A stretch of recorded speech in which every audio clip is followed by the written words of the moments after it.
Hello everyone, સ્વાગત છે તમારું ચેનલમાં। આજે આપણે બનાવીશું સુરતની ફેમસ કોલેજિયન ભેળ। તો પહેલાં આપણે લીલી ચટણી તૈયાર કરી લઈશું। તો એક લીલું મરચું, સાથે અડધો ઇંચ આદુનો ટુકડો અને થોડા કોથમીરના પાન લીધા છે, ડાળખી સહિત આપણે લેવાના છે।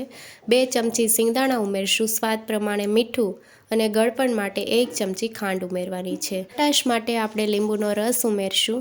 તો અડધા લીંબુનો રસ આપણે ઉમેરવાનો છે અને હવે આપણે ચટણીને પીસી લઈશું। તમે ચટણીમાં આઈસ ક્યુબ પણ ઉમેરી શકો છો, પણ મેં જરૂર પ્રમાણે પાણી ઉમેરીને આ રીતની ચટણી પીસી લીધી છે।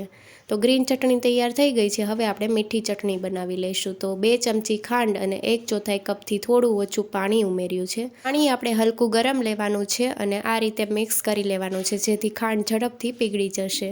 તો ખાંડ પીગળી ગઈ છે અને હવે આપણે મીઠું પાણી તૈયાર થઈ ગયું છે, તો સાઈડમાં મૂકી દઈશું। હવે આપણે ભેળ બનાવી લઈશું। તો મિક્સિંગ બાઉલમાં અડધો કપ ખારી સિંગ ઉમેરી છે। તમે સિંગનું પ્રમાણ વધારે ઉમેરી શકો છો। આ ભેળમાં સિંગનું પ્રમાણ થોડું વધારે હોય છે અને સિંગને આપણે આ રીતે 2 ફાડામાં કરી લઈશું અને સાથે આપણે મસાલા સિંગ પણ ઉમેરી છે। તો મસાલા સિંગ પણ મેં અડધો કપ ઉમેરી છે। હવે આપણે 3 કપ મમરા ઉમેરશું। મમરાને થોડા શેકીને લેવાના છે, જેથી ક્રિસ્પી એવા સરસ મમરા હશે તો ભેળ સરસ બનશે। સાથે થોડી ઝીણી કાપેલી ડુંગળી, કોથમીરના પાન અને લીલી ચટણી ઉમેરશું। ત્યારે 2 ચમચી ઉમેરી છે લીલી ચટણી। જો વધારે જરૂર લાગશે તો પછી વધારે આપણે ચટણી ઉમેરશું।